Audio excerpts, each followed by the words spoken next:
Mr. Arthur Sterling was not asleep.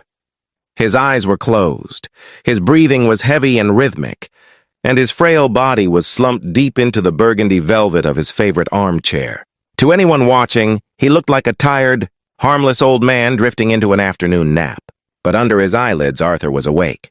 His mind was sharp, calculating and waiting. This was a game Arthur played often. He was 75 years old, and he was one of the wealthiest men in the city. He owned hotels, shipping lines, and technology firms. He had everything a man could dream of except for one thing: trust. Over the years, Arthur had become bitter. His children rarely visited him, and when they did, they only talked about his will. His business partners smiled at him but sharpened their knives when his back was turned. Even his previous staff members had stolen from him.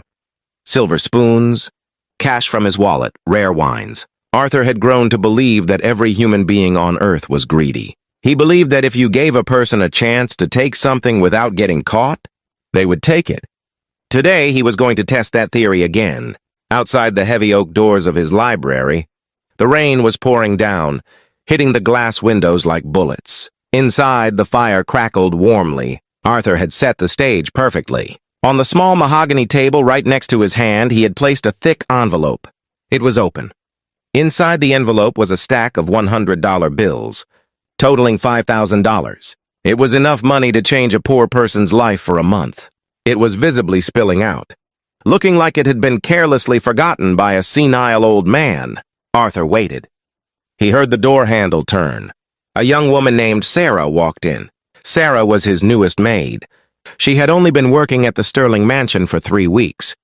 She was young, perhaps in her late 20s, but her face looked tired. She had dark circles under her eyes that told a story of sleepless nights and constant worry. Sarah was a widow. Arthur knew this from her background check. Her husband had died in a factory accident 2 years ago, leaving her with nothing but debts and a 7-year-old son named Leo. Today was a Saturday, and usually Sarah worked alone. But today, the schools were closed for emergency repairs due to the storm. Sarah had no money for a babysitter. She had begged the housekeeper, Mrs. Higgins, to let her bring her son to work, promising he would be silent as a mouse. Mrs. Higgins had reluctantly agreed, warning Sarah that if Mr. Sterling saw the child, they would both be thrown out on the street. Arthur heard the soft footsteps of the maid, followed by the even softer, lighter footsteps of a child. "Stay here, Leo," Sarah whispered. Her voice was trembling with anxiety. "Sit in that corner on the rug. Do not move. Do not touch anything. Do not make a sound. Mr. Sterling is sleeping in the chair. If you wake him up, Mommy will lose her job, and we won't have anywhere to sleep tonight. Do you understand?" "Yes, Mommy," a small, gentle voice replied. Arthur, feigning sleep, felt a pang of curiosity. The boy's voice didn't sound mischievous. It sounded scared. "I have to go polish the silver in the dining room," Sarah whispered hurriedly. "I will be back in 10 minutes. Please, Leo, be good." "I promise," the boy said. Arthur heard the door click shut. Sarah was gone. Now it was just the billionaire and the boy. For a long time there was silence. The only sounds were the crackling fire and the grandfather clock ticking in the corner. Tick, tock, tick, tock. Arthur kept his breathing steady, but he was listening intensely. He expected the boy to start playing. He expected to hear the sound of a vase breaking, or the shuffling of feet as the boy explored the room. Kids were naturally curious, and poor kids, Arthur assumed, were naturally hungry for things they didn't have. But Leo didn't move. 5 minutes passed. Arthur's neck was starting to cramp from holding his head in the same position, but he didn't break character. He waited. Then he heard it, the soft rustle of fabric. The boy was standing up. Arthur tensed his muscles. "Here we go," he thought. "The little thief is making his move." He heard the small footsteps approaching his chair. They were slow and hesitant. The boy was coming closer. Arthur knew exactly what the boy was looking at. The envelope. The $5,000 was sitting right there, inches from Arthur's relaxed hand. A 7-year-old boy would know what money was. He would know that this money could buy toys, candy, or food. Arthur visualized the scene. The boy would reach out, grab the cash, and shove it into his pocket. Then, Arthur would open his eyes, catch him in the act, and fire the mother immediately. It would be another lesson learned. Never trust anyone. The footsteps stopped. The boy was standing right beside him. Arthur could almost feel the child's breath. He waited for the rustle of paper. He waited for the grab. But the grab never came. Instead, Arthur felt a strange sensation. He felt a small, cold hand gently touch his arm. The touch was light, barely a feather's weight. Arthur fought the urge to flinch. What is he doing? He wondered. Checking if I'm dead? The boy withdrew his hand. Then, Arthur heard a heavy sigh from the child. Mr. Arthur? The boy whispered. It was so quiet, barely audible over the rain. Arthur didn't respond. He snored softly, a fake, rumbling snore. The boy shifted. Then Arthur heard a sound that confused him. It wasn't the sound of money being taken. It was the sound of a zipper. The boy was taking off his jacket. What is this kid doing? Arthur thought, his mind racing. Is he getting comfortable? Is he going to take a nap too? Then Arthur felt something warm settle over his legs. It was the boy's jacket. It was a cheap, thin windbreaker, damp from the rain outside, but it was being placed over Arthur's knees like a blanket. The room was drafty. The large windows let in a chill despite the fire. Arthur hadn't realized it, but his hands were actually cold. Leo smoothed the small jacket over the old man's legs. Then Arthur heard the boy whisper again. You're cold, Leo murmured to the sleeping man. Mommy says sick people shouldn't get cold. Arthur's heart skipped a beat.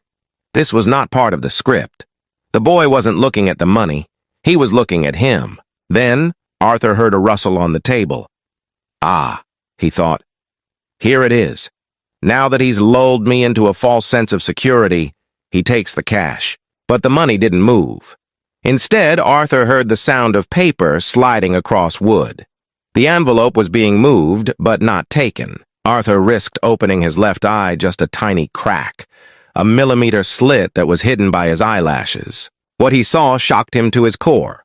The boy, Leo, was standing by the table. He was a small, scrawny kid with messy hair and clothes that were clearly second-hand. His shoes were worn out at the toes, but his face was filled with a serious, intense focus. Leo had noticed the envelope was hanging dangerously off the edge of the table, looking like it might fall onto the floor. Leo had simply pushed it back toward the center of the table, near the lamp, so it wouldn't fall. Then Leo saw something else. On the floor near Arthur's foot was a small, leather-bound notebook. It had fallen from Arthur's lap earlier when he sat down. Leo bent down and picked it up. He dusted off the cover with his sleeve. He placed the notebook gently on the table next to the money. Safe now, Leo whispered. The boy then turned around and walked back to his corner of the rug. He sat down, pulled his knees to his chest, and wrapped his arms around himself. He was shivering slightly. He had given his only jacket to the billionaire, and now he was cold. Arthur lay there, his mind completely blank. For the first time in 20 years, Arthur Sterling didn't know what to think. He had set a trap for a rat, but he had caught a dove. The cynicism that had built up in his heart like a stone wall developed a small crack. Why didn't he take it? Arthur screamed internally. They are poor. I know they are poor. His mother wears shoes with holes in the soles. Why didn't he take the money? Before Arthur could process this, the heavy library door creaked open again. Sarah rushed in. She was breathless, her face pale with terror. She had clearly run all the way from the dining room. She looked at the corner and saw Leo sitting there, shivering without his jacket. Then she looked at the armchair. She saw her son's dirty, cheap jacket draped over the billionaire's expensive suit pants. She saw the money on the table. Her hands flew to her mouth. She thought the worst. She thought Leo had been bothering the master. She thought Leo had tried to steal and then tried to cover it up. "Leo!" she hissed, her voice sharp with panic. She ran to the boy and grabbed him by the arm, pulling him up. "What did you do? Why is your coat on him? Did you touch him? Did you touch that money?" Leo looked up at his mother, his eyes wide. "No, Mommy. He was shivering. I just wanted to keep him warm, and the paper was falling, so I fixed it." "Oh, God!" Sarah cried, tears welling up in her eyes. "He's going to wake up. He's going to fire us. We're ruined, Leo. I told you not to move." Sarah began to frantically pull the jacket off Arthur's legs, her hands shaking so hard she almost knocked over the lamp. "I'm sorry, I'm so sorry," she was whispering to the sleeping man, even though she thought he couldn't hear her. "Please don't wake up. Please." Arthur felt the jacket being ripped away. He felt the mother's terror. It radiated off her like heat. She wasn't scared of a monster, she was scared of him. She was scared of the man who had more money but terrified his staff so much that a simple act of kindness from a child was seen as a crime. Arthur realized in that moment that he had become a monster. He decided it was time to wake up. Arthur let out a groan, a loud theatrical groan, and shifted in his chair. Sarah froze. She clutched Leo to her chest, backing away toward the door. She looked like a deer caught in the headlights of a semi-truck. Arthur opened his eyes. He blinked a few times, adjusting to the light. He looked at the ceiling, then slowly lowered his gaze to the terrified woman and the small boy standing by the door. He put on his best grumpy face. He scowled, his bushy gray eyebrows coming together. "What?" Arthur grumbled, his voice gravelly and harsh. "What is all this noise? Can a man not get some rest in his own house?" I am so sorry, Mr. Sterling," Sarah stammered, bowing her head. I was cleaning. This is my son. I had no choice. The schools were closed. We are leaving right now.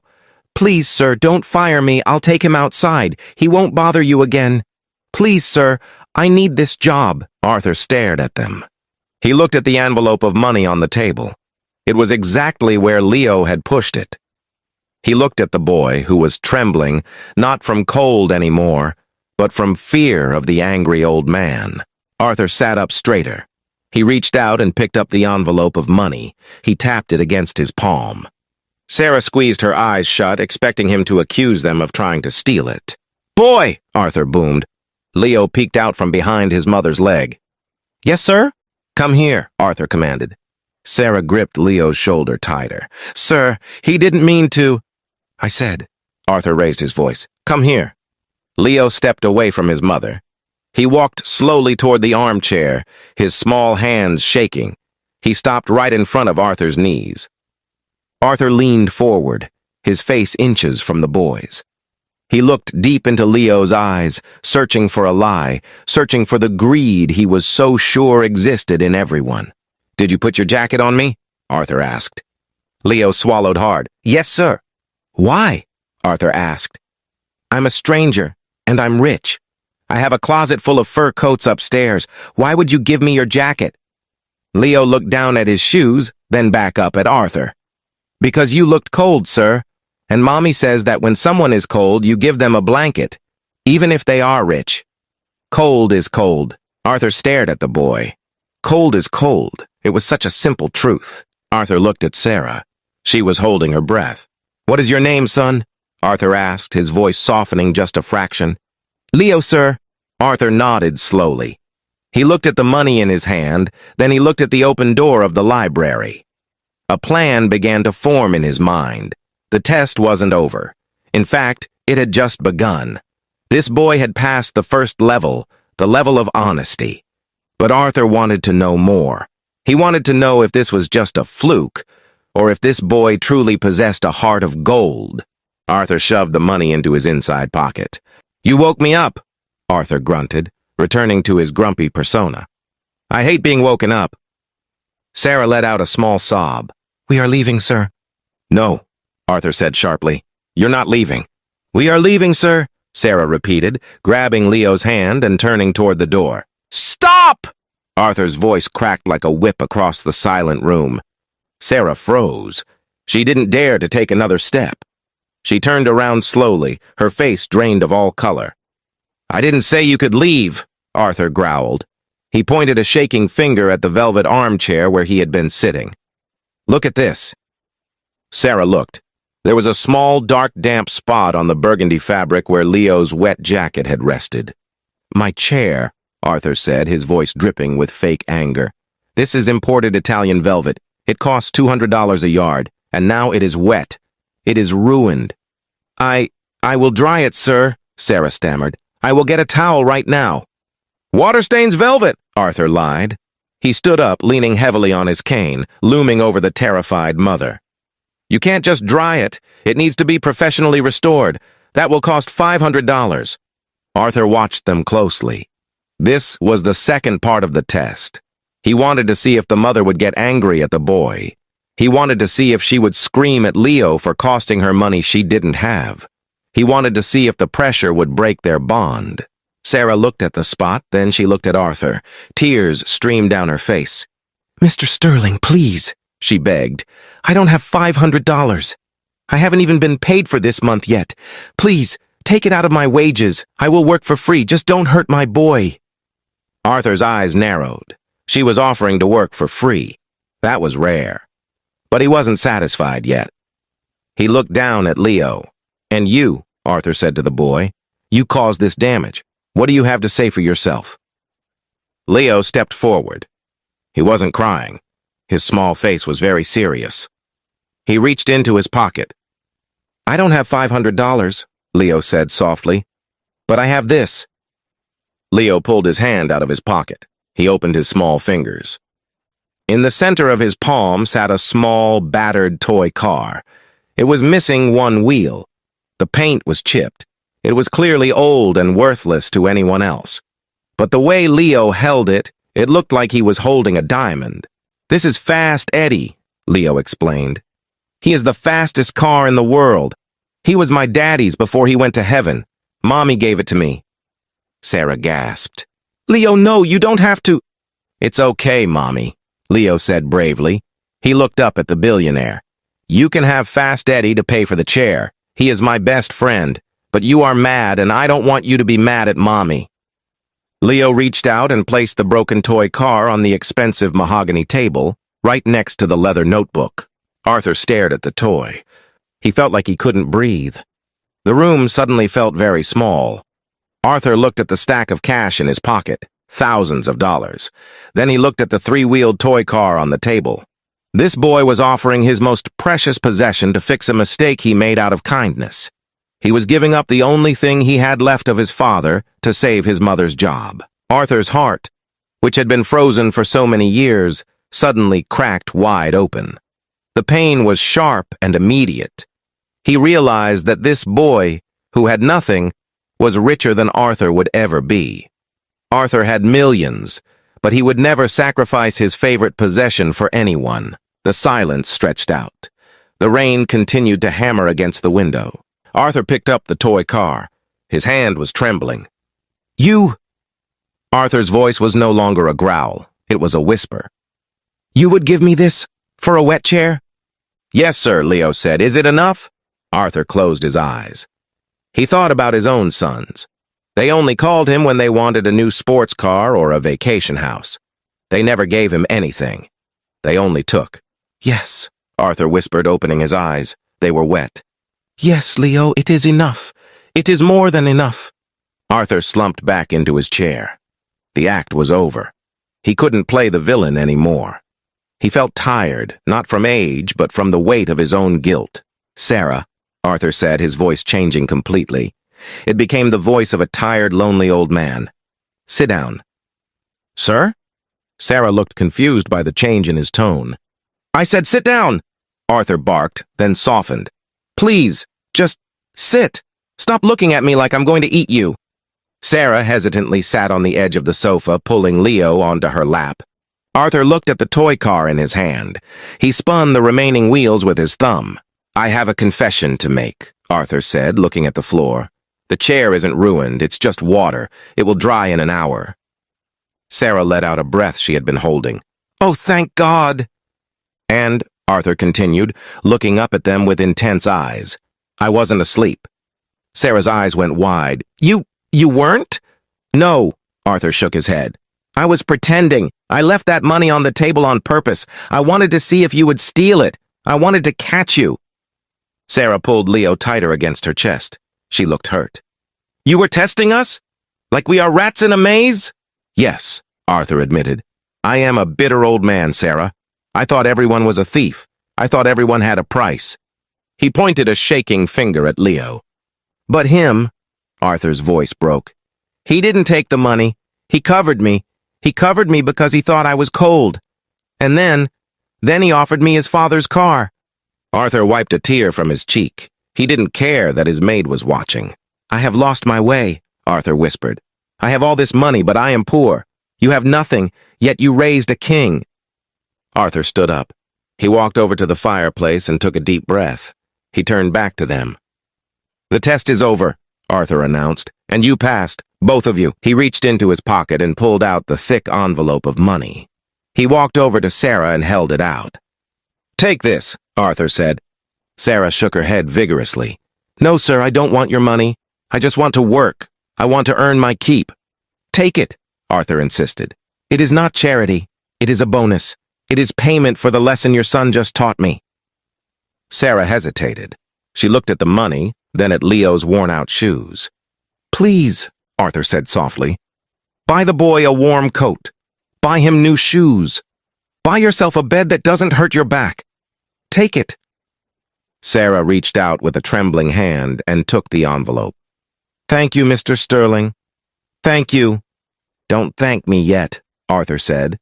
A small, genuine smile touched his lips for the first time in years. "I have a business proposition for you, Leo." Leo looked up, his eyes bright. "For me?" "Yes," Arthur said. He held up the little toy car. "I am going to keep Fast Eddie. He is mine now. You gave him to me as payment." Leo's face fell slightly, but he nodded. "Okay, a deal is a deal. But," Arthur continued, "I can't drive a car with 3 wheels. I need a mechanic. Someone to help me fix things around here. Someone to help me fix myself." Arthur knelt down, a painful movement for his old knees, so he was eye level with the 7-year-old. "Leo, how would you like to come here every day after school? You can sit in the library, you can do your homework, and you can teach this grumpy old man how to be kind again. In exchange, I will pay for your school. All the way through college. Deal?" Leo looked at his mother. Sarah was crying openly now, covering her mouth with her hands. She nodded. Leo looked back at Arthur. He smiled, a gap-toothed, beautiful smile. "Deal," Leo said. He held out his small hand. Arthur Sterling, the billionaire who trusted no one, took the small hand in his and shook it. 10 years passed. The Sterling mansion was no longer a dark, silent place. The heavy curtains were always open, letting the sunlight pour in.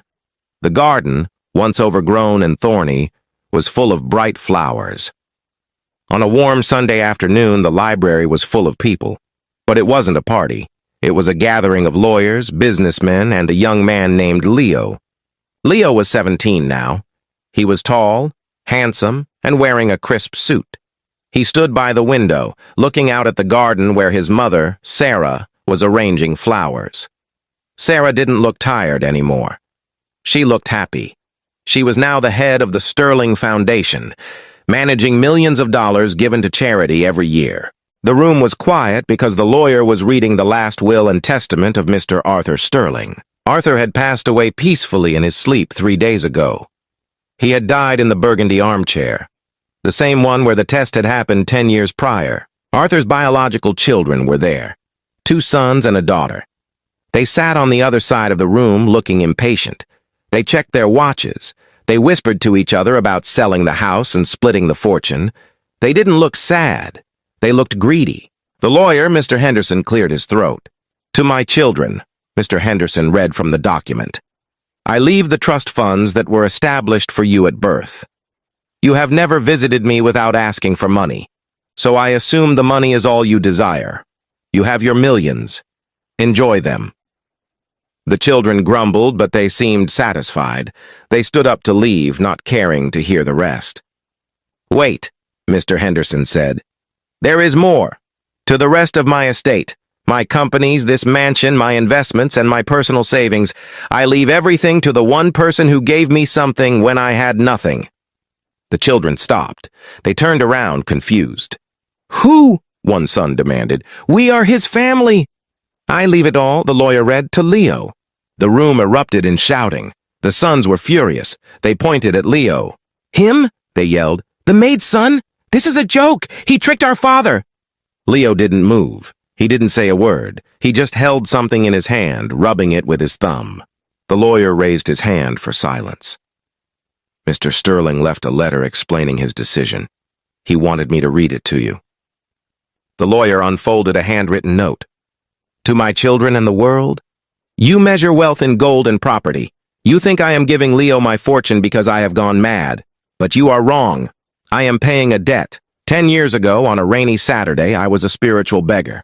I was cold, lonely, and empty. A 7-year-old boy saw me shivering. He didn't see a billionaire. He saw a human being. He covered me with his own jacket. He protected my money when he could have stolen it. But the true debt was paid when he gave me his most prized possession, a broken toy car, to save his mother from my anger. He gave me everything he had, expecting nothing in return. That day, he taught me that the poorest pocket can hold the richest heart. He saved me from dying as a bitter, hateful man. He gave me a family. He gave me 10 years of laughter, noise, and love. So I leave him my money. It is a small trade, because he gave me back my soul. The lawyer finished reading. He looked at Leo. Leo, the lawyer said, Mr. Sterling wanted you to have this. The lawyer handed Leo a small velvet box. Leo opened it. Inside, sitting on a cushion of white silk, was the old toy car. Fast Eddie. Arthur had kept it for 10 years. He had polished it. He had even had a jeweler fix the missing wheel with a tiny piece of solid gold. Leo picked up the toy. Tears ran down his face. He didn't care about the mansion. He didn't care about the billions of dollars or the angry people shouting in the room. He missed his friend. He missed the grumpy old man who used to help him with his math homework. Leo walked over to his mother, Sarah, who had come in from the garden. She hugged him tight. He was a good man, Leo, she whispered. He was, Leo replied. He just needed a jacket. The angry children stormed out of the house, vowing to sue, but they knew they would lose. The will was ironclad. Leo looked around the massive library. He looked at the empty armchair. He walked over to it and placed the toy car with the gold wheel on the side table, right next to the lamp. Safe now, Leo whispered, repeating the words he had said 10 years ago. Leo grew up to be a different kind of billionaire. He didn't build walls. He built schools. He didn't hoard money. He used it to fix things that were broken, just like he had tried to fix the ruined chair. And every time someone asked him how he became so successful, Leo would smile, pull a battered toy car from his pocket and say, I didn't buy my success, I bought it with kindness. Now the moral of this story. Kindness is an investment that never fails. In a world where everyone is trying to take something, those who give are the ones who truly change the world. Arthur Sterling had all the money in the world, but he was poor until a child taught him how to love. Never underestimate the power of a small act of goodness. A jacket, a kind word, or a simple sacrifice can melt the coldest heart. When you give, do it without expecting anything in return, and life will reward you in ways money never can. If you enjoy this story, make sure to like and subscribe to the channel. Thank you for watching.